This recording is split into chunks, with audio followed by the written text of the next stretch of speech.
Hola, ¿qué tal mis amigos? El día de hoy estamos en el podcast Desarrollando Ando, donde vamos a hablar acerca de 4 teorías acerca del desarrollo humano que tienen que ver en común algo muy interesante, donde los creadores que han propuesto estas teorías se han ganado fama muy importante.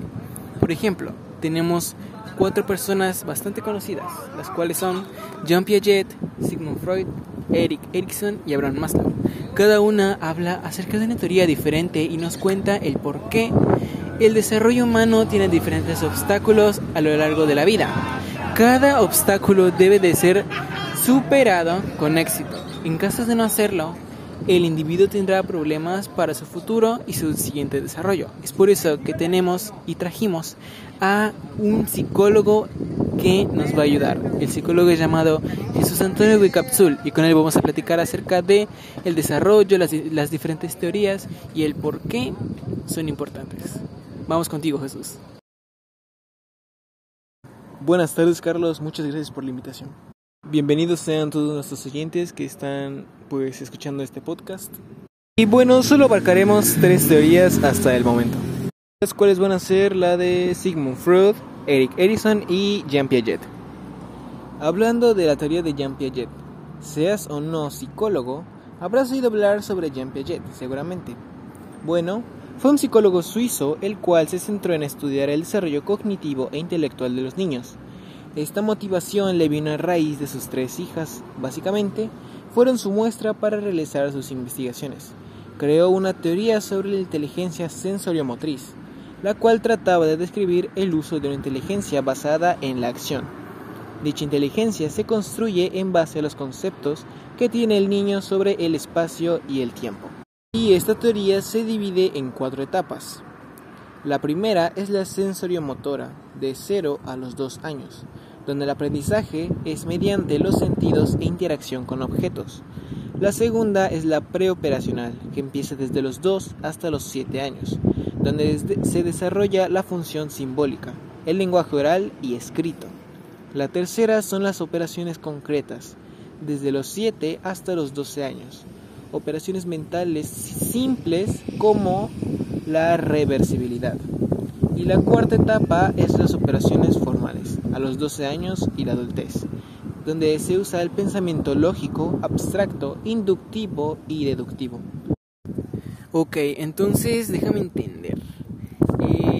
Según yo, las teorías que son obviamente las 3 de las que vamos a hablar, Erik Erikson, Jean Piaget, etc., al ser teorías no son 100% apegadas a la realidad. Tengo entendido que puede funcionar esto en ciertos casos con diferentes personas. Exactamente. Ok. Ok. Entonces ya me ha quedado un poco más claro. Ok, entonces podemos pasar con la siguiente teoría. ¿Qué nos traes? Es la de Erik Erikson. Excelente, la teoría de Erik Erikson. Pues bueno, ya quiero saber qué es lo que nos traes de información acerca de esta teoría. Por favor, explícanos. Claro, mira. En esta teoría se divide a diferencia de la de Sigmund Freud, se divide en 5 etapas. La primera empieza desde los 0 hasta los 2 años. Confianza versus desconfianza. En este estado transcurre desde el nacimiento y depende de la relación o vínculo que se haya creado con la madre. En la segunda etapa empieza la autonomía versus la vergüenza. Esta empieza desde los 2 a los 3 años. Durante este estado, el niño emprende su desarrollo cognitivo y muscular, cuando comienza a controlar y ejercitar los músculos que se relacionan con las expresiones corporales. Puede conducir momentos de dudas y de vergüenza. Asimismo, los logros en esta etapa desencadenan sensaciones de autonomía y de sentirse como un cuerpo independiente. La tercera es desde los 3 a 5 años. Esta es la iniciativa versus la culpa. El niño empieza a desarrollarse muy rápido, tanto física como intelectualmente. Crece su interés por relacionarse con otros niños, poniendo a prueba sus habilidades y capacidades. Los niños sienten curiosidad y es positivo motivarles para desarrollarse creativamente. La cuarta es la industria versus la inferioridad. Desde los 6 hasta los 12 años. Los niños muestran un interés genuino por el funcionamiento de las cosas e intentan llevar a cabo muchas actividades por sí mismos, con su propio esfuerzo y poniendo en uso sus conocimientos y habilidades. Por esta razón es tan importante la estimulación positiva que pueda ofrecerle la escuela, en casa o por el grupo de iguales. La quinta es la identidad versus la confusión. Esta empieza desde los 12 hasta los 20 años. Los adolescentes empiezan a mostrarse más independientes y a tomar distancia de los padres, pues prefieren pasar más tiempo con sus amigos y comienzan a pensar en el futuro y a decidir qué quieren estudiar, en qué trabajar, dónde vivir, etc. Perfecto. Entonces, hasta el momento, lo que puedo diferenciar entre una y otra, que es la teoría de Jean Piaget y la de Erik Erikson, es que una se centra más en el tacto y la otra se centra más en lo social.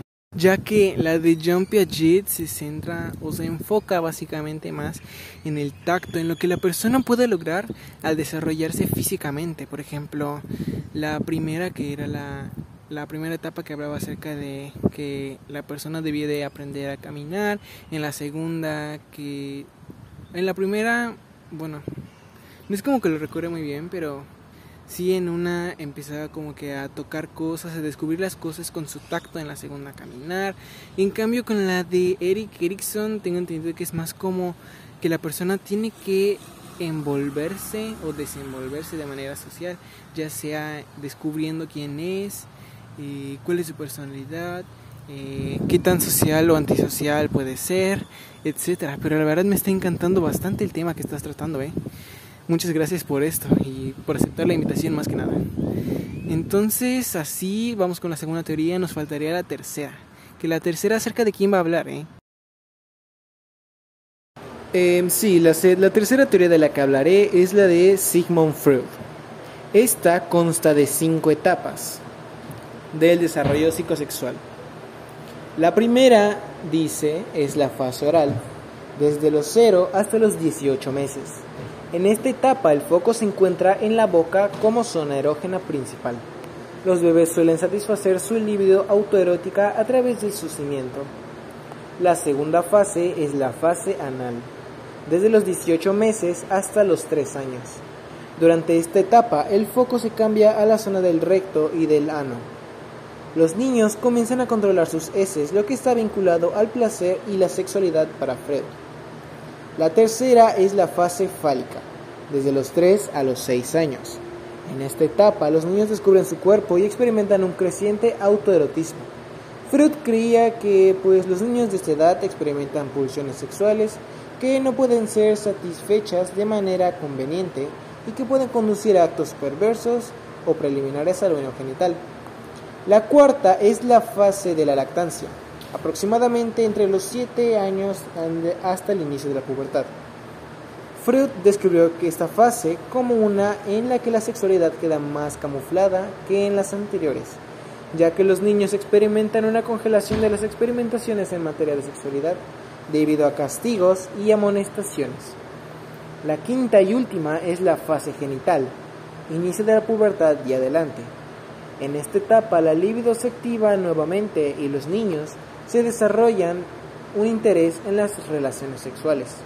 La etapa genital se prolonga en adelante y está relacionada con los cambios físicos que acompañan a la adolescencia.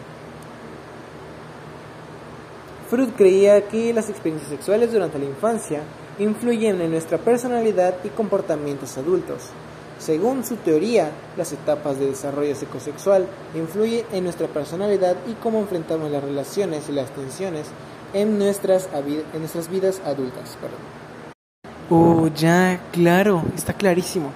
De hecho, ahorita que mencionas la fase del desarrollo, o sea, la teoría de Sigmund Freud, en la primera parte en la que dices que trata acerca de la lactancia, la parte oral, y hablando de eso precisamente, yo tenía una tía que básicamente su hijo dependía mucho de la leche materna.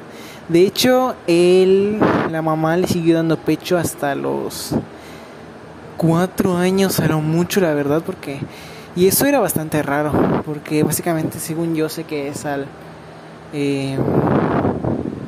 No tengo los datos exactos, pero sí sé que la leche materna no debe pasar de los 2 años. Precisamente no sé, exactamente no sé si esto es verídico, pero creo que los 4 años es bastante tiempo. Entonces sí fue como algo extraño. Y así que dicen que según Sigmund Freud, si la leche materna se sigue dando hasta los 3-4 años, se puede volver una persona dependiente, ya que si no supera esta fase con éxito, que es la fase oral, se vuelve como por ejemplo una persona dependiente o que necesita de los demás la ayuda para poder sobresalir. Y es por eso que ahorita que mi sobrino tiene, ¿qué diré? 8 años, creo. Sí, comparando, creo que sí se vuelve como una persona un poco dependiente y que la verdad no puede estar sin su mamá, por ejemplo, si se quiere quedar en casa de la abuela, no puede porque empieza a llorar y cosas así, dice, quiero a mi mamá, pero viéndolo así desde esa perspectiva de la teoría de Sigmund Freud, sí creo que es bastante verídico por esa parte, porque yo ya lo he vivido, o sea, he tenido familiares cerca que lo ha vivido, entonces creo que esa teoría es algo verídica por parte. Pero bueno, está increíble estas 3 teorías que nos has venido a compartir, Jesús. La verdad estoy bastante impresionado. La verdad ni siquiera tenía noción de que existían este tipo de teorías, ni siquiera los creadores. Pero ya que fui investigando más acerca del tema, de lo que íbamos a hablar en este podcast, y además de lo que nos ibas a traer, sí tuve una idea. O sea, no tan profunda, pero sí una idea de lo que llegan a ser estas teorías y cómo llegan a ser parte de nuestra vida.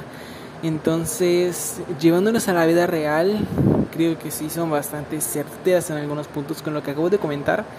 Realmente ahorita creo que esas teorías pueden darse en algunos casos, en ciertos casos claramente, pero no en todos, ¿no? Cada quien se puede desarrollar de la manera que en la que esté, ¿cómo decirlo?